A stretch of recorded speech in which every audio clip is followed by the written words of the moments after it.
बहुत पुराने समय की बात है जब हज़रत मूसा अलैहिस्सलाम अपनी कौम में अल्लाह ताला का पैगाम फैला रहे थे। एक दिन हज़रत मूसा अलैहिस्सलाम तूर पर्वत के पास अल्लाह से बातें कर रहे थे। उसी वक्त पास ही एक सांप था जिसका नाम हारिसा था। हारिसा सांप ने चुपके से पूरी बात सुनी। अल्लाह ताला ने हज़रत मूसा से फरमाया, ए मूसा, मैंने तुम्हें चुना है। तुम्हारे बाद भी बहुत से नबी और रसूल भेजूंगा, लेकिन आखिरी ज़माने में एक नबी आएगा जिसका नाम अहमद होगा। हज़रत मूसा अलैहिस्सलाम ने पूछा, ए रब्बुल आलमीन, वह नबी और उसके अनुयायी कैसे होंगे?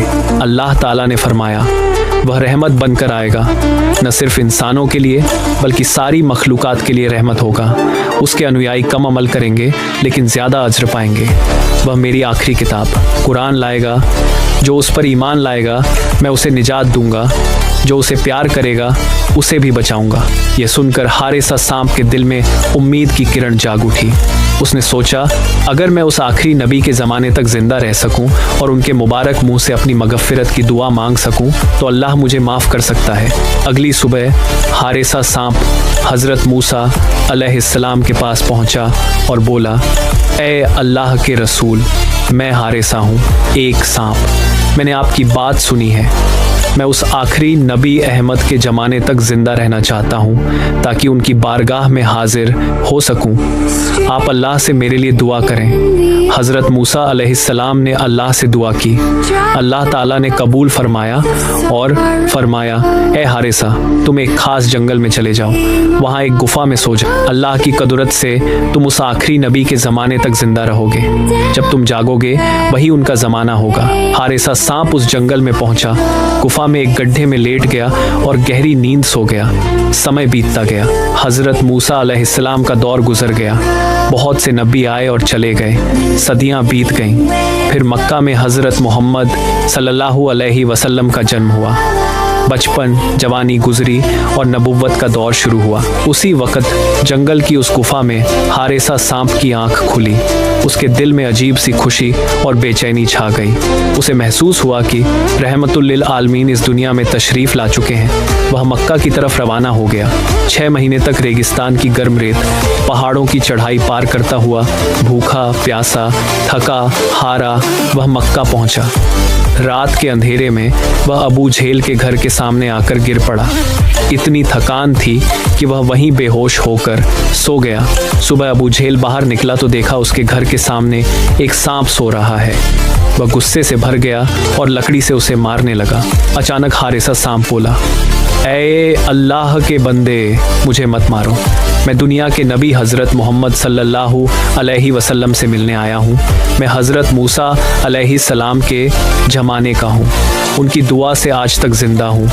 मैं नबी साहब से मिलकर चला जाऊँगा। मैं तुम्हें कोई नुकसान नहीं पहुँचाऊँगा। अबू झेल हैरान रह गया, लेकिन मोहम्मद सल्लल्लाहु अलैहि वसल्लम का नाम सुनते ही उसका गुस्सा भड़क उठा। उसने चिल्लाकर अपनी बीवी मुजालिदा को बुलाया और कहा, देखो, मोहम्मद ने जादू करके सांप भेजा है मुझे मारने। मुजालिदा ने सांप को देखा जो इंसानों की तरह बोल रहा था। वह दिल की साफ औरत। उसने अबू जहल को रोका, इसे मत मारो, इसने कोई नुकसान नहीं किया। लेकिन अबू जहल ने एक नहीं सुनी। उसने सांप को बुरी तरह पीटा, जिंदा मारने की कोशिश की, फिर पिंजरे में कैद कर दिया।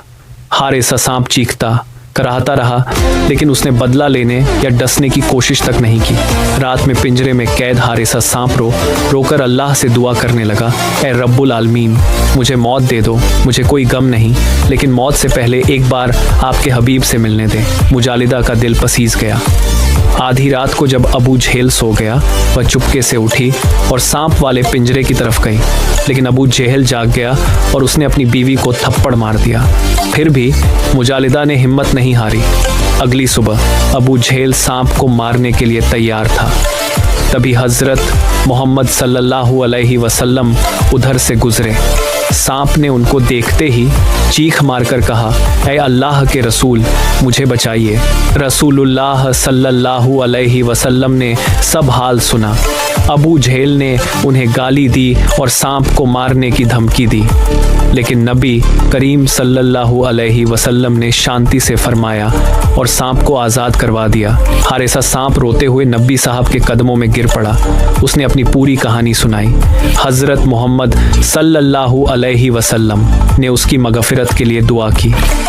कहानी के अनुसार अल्लाह की रहमत से हारिसा सांप को इंसानी रूप मिला और वह मुसलमान हो गया। कुछ रिवायतों में उसे मौत के बाद जन्नत की खुशखबरी